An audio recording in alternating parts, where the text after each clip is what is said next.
N'hésitez pas à poser vos questions d'ores et déjà, on y répondra en fin de présentation. Bertrand, je te laisse peut-être, nous parler maintenant des risques RGPD, après avoir j'ai essayé un Tout à petit peu fait. voilà, de planter le décor et Alors merci Aymeric, tu as planté le décor sur le RGPD. Alors c'est vrai quand on parle de RGPD, on pense souvent, simplement à un cadre juridique, à des contraintes enfin des contraintes techniques de plus à gérer. mmh, Mais ce qu'il faut bien comprendre, c'est que ces risques, ils sont bien réels. Je vais vous en parler, ils sont concrets, ils sont multiples et que pour vous, en tant que responsable des ressources humaines, et ben vous êtes, les premiers exposés sur ce sujet-là. Alors, l'idée, c'est de vous parler tout de suite du premier risque. Le premier risque, il est, avant tout financier, vous imaginez. Comme l'a dit Aymeric, bah, le RGPD, il prévoit une amende, pouvant aller jusqu'à 4 du chiffre d'affaires mondial, hein, c'est ce qu'on a évoqué, ou 20 millions d'euros. Hem, alors, ces sanctions, elles sont pas forcément théoriques, hein, la CNIL, est de plus en plus active sur le sujet, hein. On voit que le rythme des amendes, et des sanctions, en fait, s'accélère et je vous propose, d'en détailler certains exemples, certains cas, emblématiques. On va commencer par le premier, qui a eu lieu chez, Amazon, avec, un sujet, de surveillance excessive. Alors qu'est-ce qui se passe? Bon déjà premièrement, une, sanction donc, vous imaginez, importante, 32 millions d'euros sur la partie France. Alors pourquoi? Bah, tout simplement, vous avez, des choses qui ne sont pas permises, notamment le suivi en temps réel, des performances de chacun des salariés via des scanners. Donc vous monitorez les faits et gestes de vos collaborateurs. Ça, je vous rappelle que c'est effectivement interdit. Vous gardez de manière excessive ces données, surtout sur des données, par exemple sur des intérimaires, on peut imaginer, mais c'est le même cas sur les salariés. Et puis, ben, derrière, vous avez, un usage qui peut, en se détourner totalement, c'est-à-dire que vous portez atteinte à la vie privée, au travail, puisque, ben, si vous, scrutez les faits et gestes de vos collaborateurs, je vous rappelle que c'est, absolument interdit. Et tu peux passer, Aymeric. Alors je vous parle d'un cas, qui est très récent, fin d'année, décembre 2024.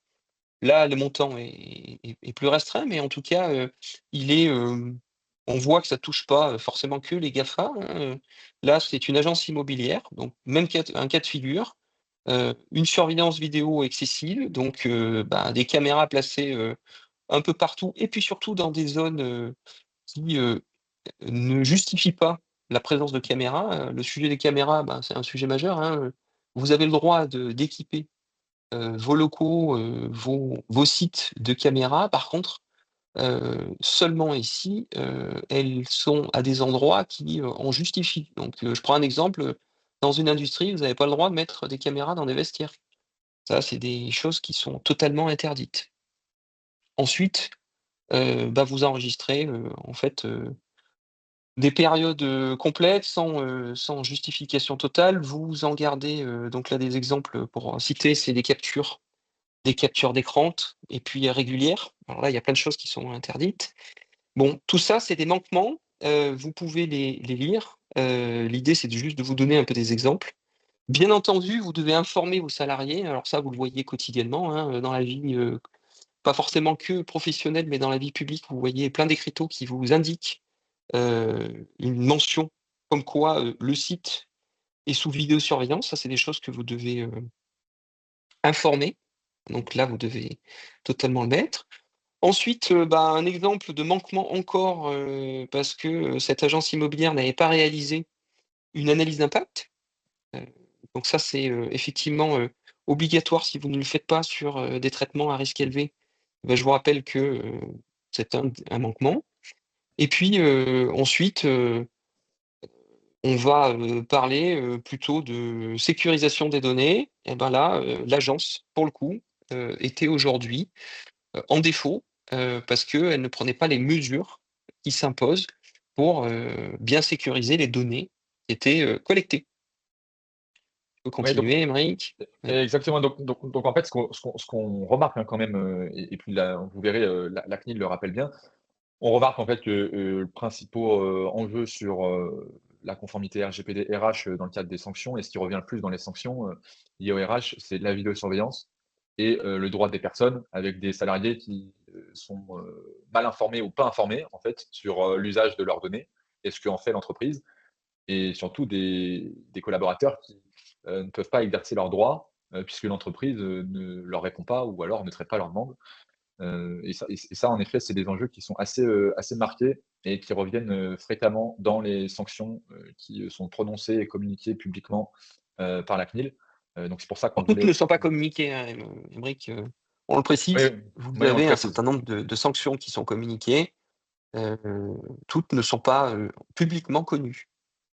Exactement.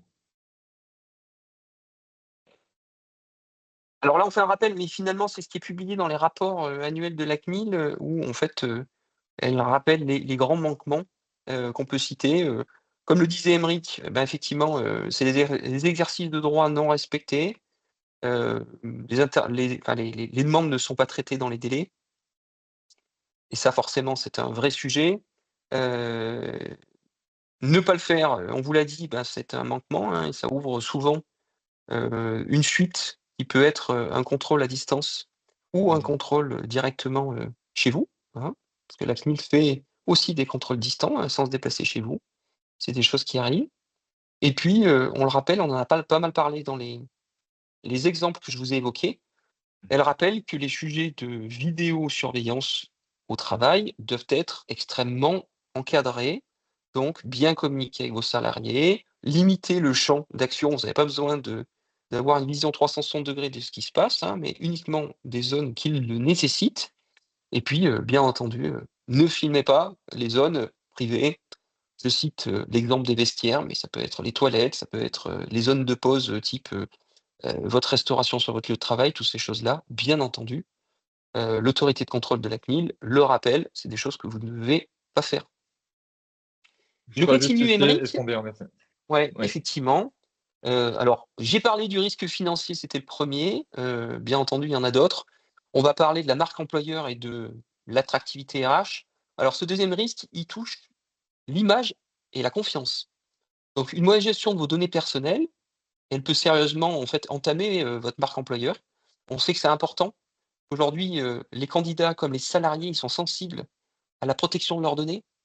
Donc, vous pouvez avoir une société qui renvoie une très belle image, mais si derrière, vous avez eu des sujets, heu, sur, une mauvaise protection des données personnelles, des sujets comme ça peut, bah, clairement avoir, une image assez négative sur vous. Alors, aujourd'hui, comme je le disais, bon, il y a des pratiques qui sont intrusives ou mal encadrées, hein. On en a parlé, la vidéosurveillance, le badgeage, et cetera, et cetera. Tout ça, ça vous donne, ah bah, une image, d'employeur peu respectueuse, voire, finalement, abusif. Et ça, Ouais, parce que c'est ouais, important. ouais, mais c'est hyper important parce qu'on voit notamment qu'il y a un vrai enjeu de réputation qui est impacté par des communications qui sont relayées sur internet, hein, en fait. Donc dès lors que la sanction est publique, ce qui arrive tout de même assez souvent, vous pouvez vous retrouver à devoir gérer du bashing sur les réseaux sociaux ou avoir aussi un certain nombre d'articles de médias ou de presse sur justement le fait que vous ne respectiez pas les règles de gestion et de protection de données avec vos collaborateurs. Donc là, il y a un vrai risque sur la marque employeur.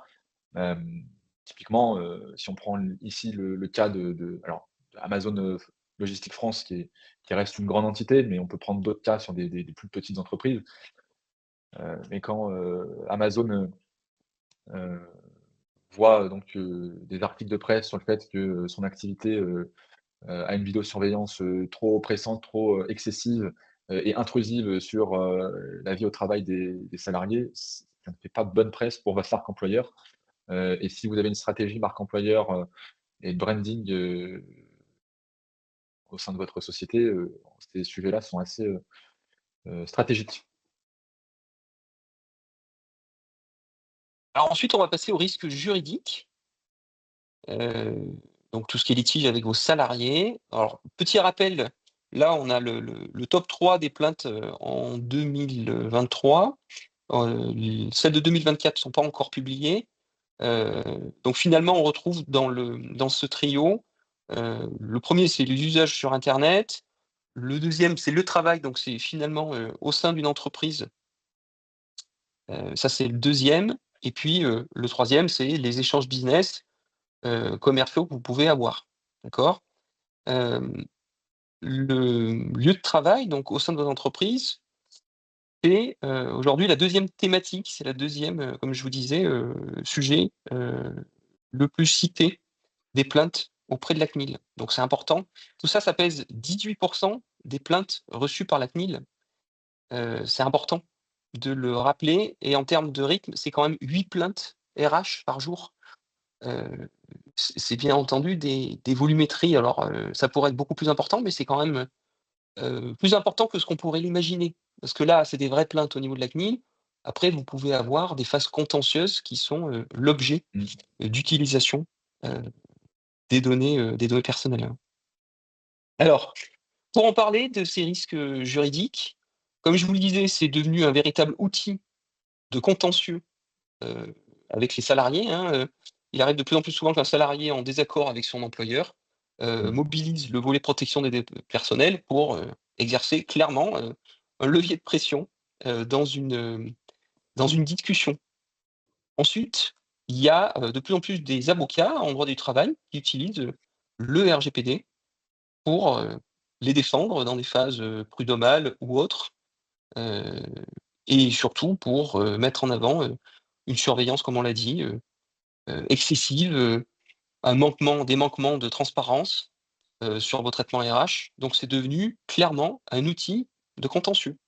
Je peux rappeler, Aymeric, je vais rappeler un alors pour le coup, ça n'a pas été utilisé par des salariés, enfin en tout cas, la plainte est sortie, avant d'être exercée par, les Mmh. salariés, ça a été rendu public. C'est, un cas d'une grande société, autoroutière, en tout cas de gestion autoroutière, qui, a, un responsable RH qui, tenait un fichier, Excel, peu recommandable, bien entendu, dans lequel, on pouvait avoir un certain nombre d'éléments discriminants, alors je vais me citer moi-même, comme ça je suis personne. On pouvait dire: «Bah tiens, heu, Bertrand, Sambové, Aymeric, désolé, je te cite, arrive toujours en retard, au travail», et cetera, et cetera. Donc vous avez des choses qui sont, clairement, peu recommandables dans l'exercice de vos fonctions.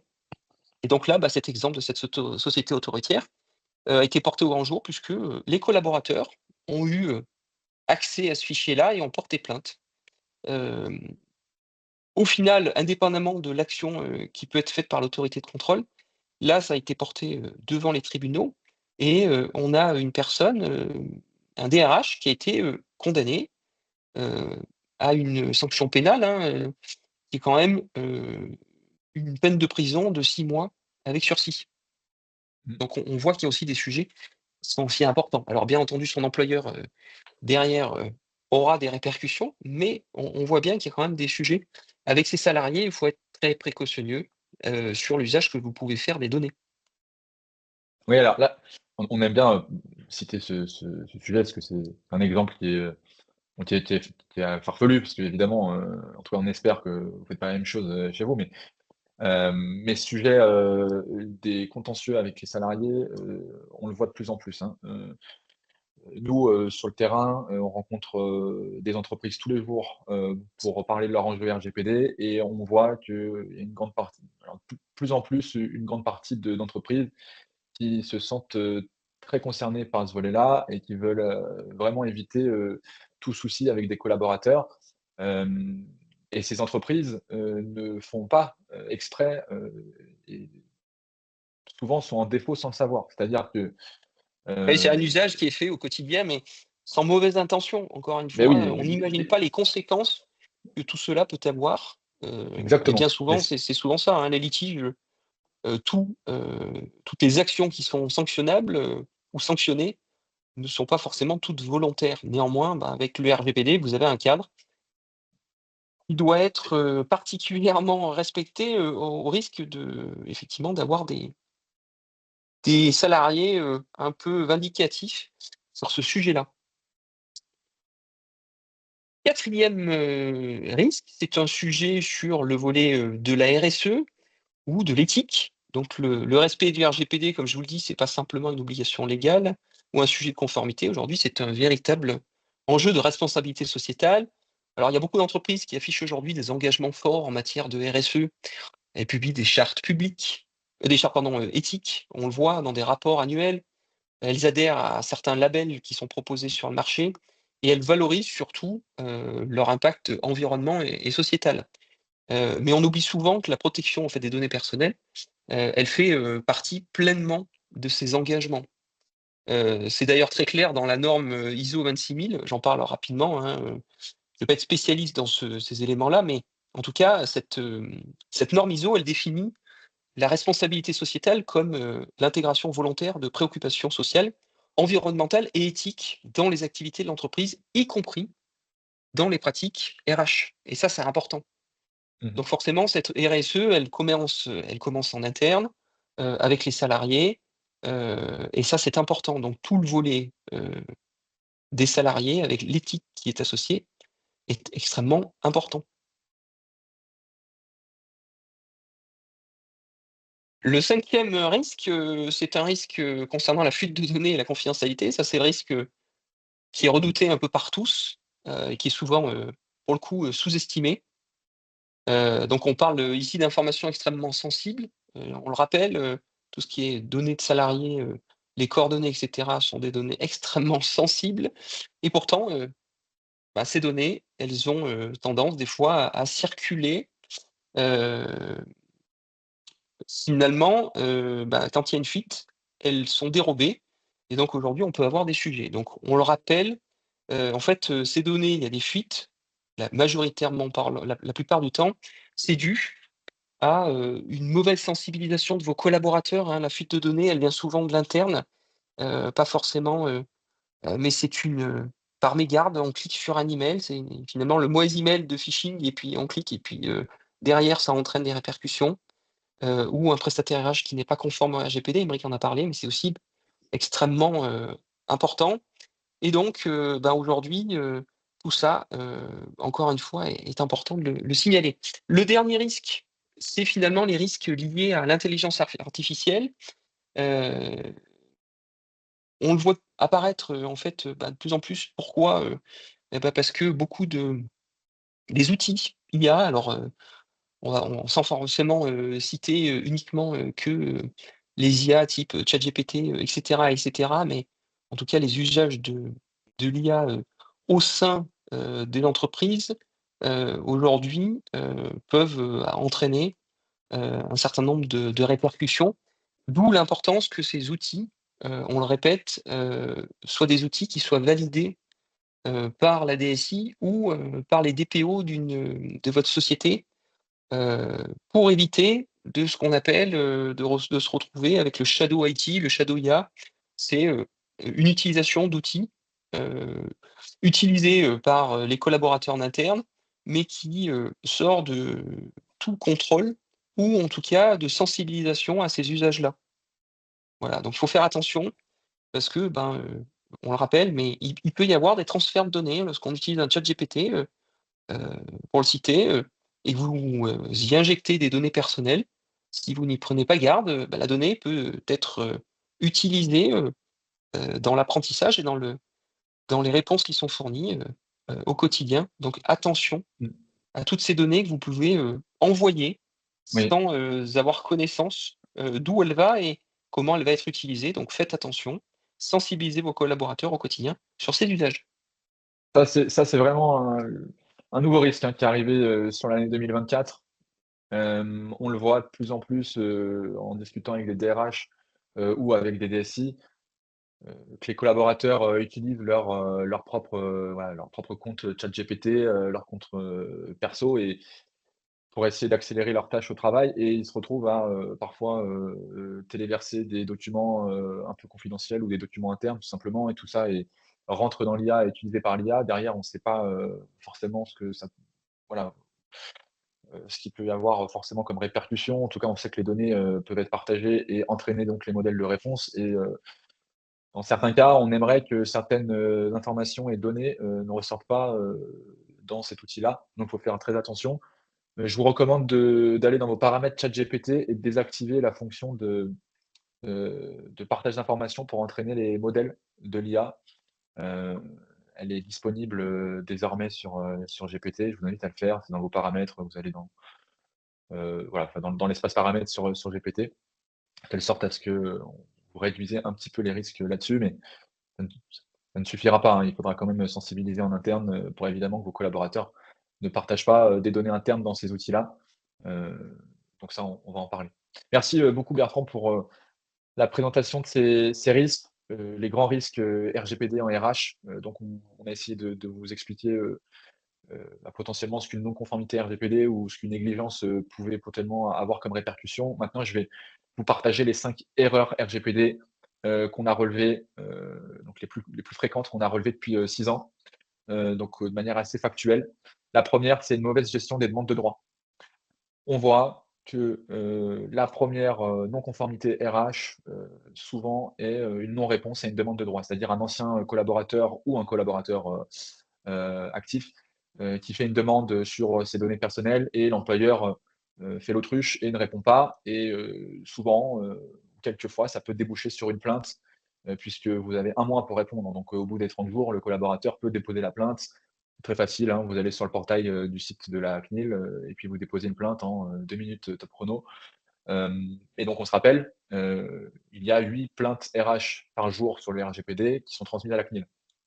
Donc c'est un mécanisme qui commence à se répandre de plus en plus. Bon, c'est dommage de prendre une plainte, d'un salarié, alors qu'on peut, répondre à sa demande, normalement assez facilement, du moment où on est un petit peu formé sur le sujet. Voilà, donc formez-vous sur le sujet, le minimum, les bases, pour pouvoir répondre à ces demandes sur les données personnelles des anciens collaborateurs ou des collaborateurs, actifs. Ça, c'est très important.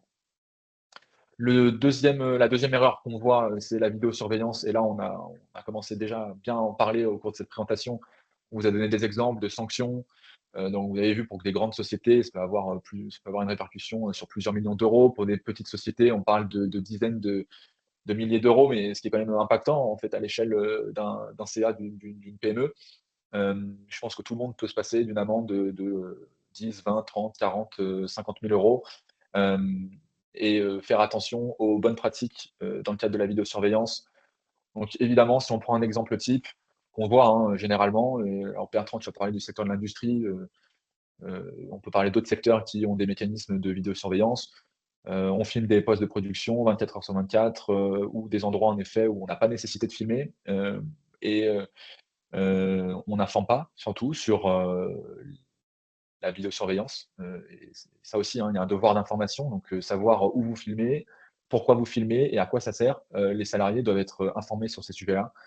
Là aussi, si, vous avez, dénonciation d'un salarié, ça peut conduire à un contrôle ou une amende ou des contentieux juridiques, on en a parlé. La troisième erreur la plus fréquente, c'est, la conservation excessive des données RH, des données de vos collaborateurs. Hem et souvent, les entreprises n'ont même pas connaissance qu'il y a des durées de conservation sur les données RH. Vous ne pouvez pas conserver à vitam aeternam des données et c'est bien, l'enjeu aussi du RGPD, c'est, de forcer les entreprises à faire du tri régulièrement dans leurs données. Les entreprises, elles sont de plus en plus cyberattaquées. Donc par conséquent, elles, ont de plus en plus de fuites de données ou de vols de données. Donc on peut, des hackers, peuvent aller venir voler vos données.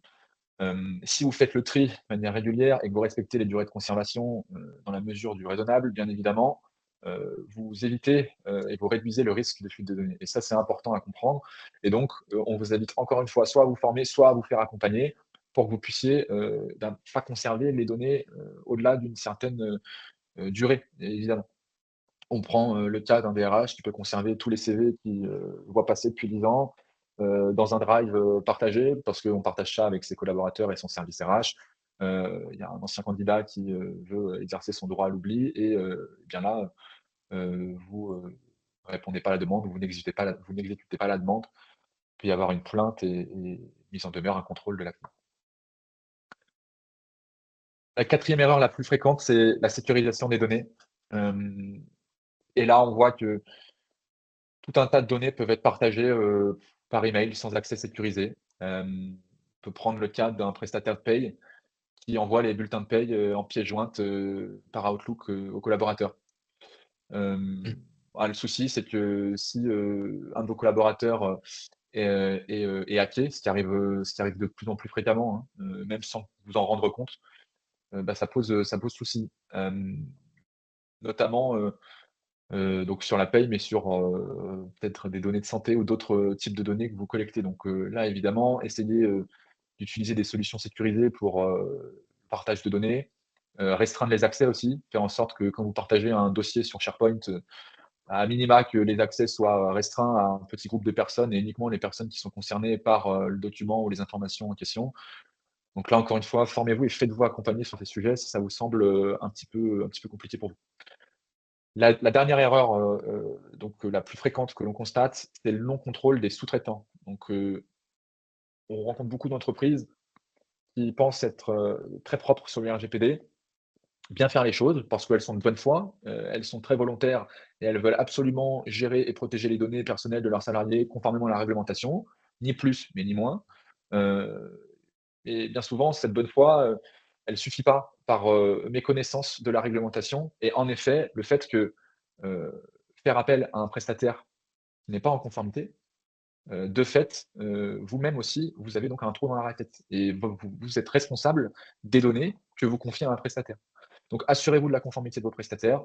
Lorsque vous utilisez des logiciels de paye ou des SIRH ou des solutions d'intranet, demandez des garanties sur la conformité RGPD et ces fameuses garanties, qui sont obligatoires, pour, tous les sous-traitants RH, s'appellent notamment les DPA. Donc c'est des contrats, notamment dans le contrat que vous avez avec votre fournisseur, votre prestataire, il doit y avoir un encadré sur, l'accord de traitement de données personnelles et les engagements que prenne le prestataire sur ce sujet-là. Voilà et ça, il faut que ça puisse apparaître dans les contrats, que ça puisse être signé.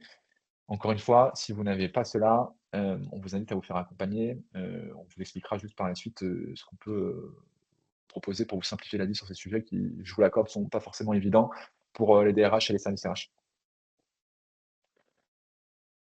Alors passons maintenant au plan d'action, puisqu'on a, beaucoup parlé des risques, et des erreurs les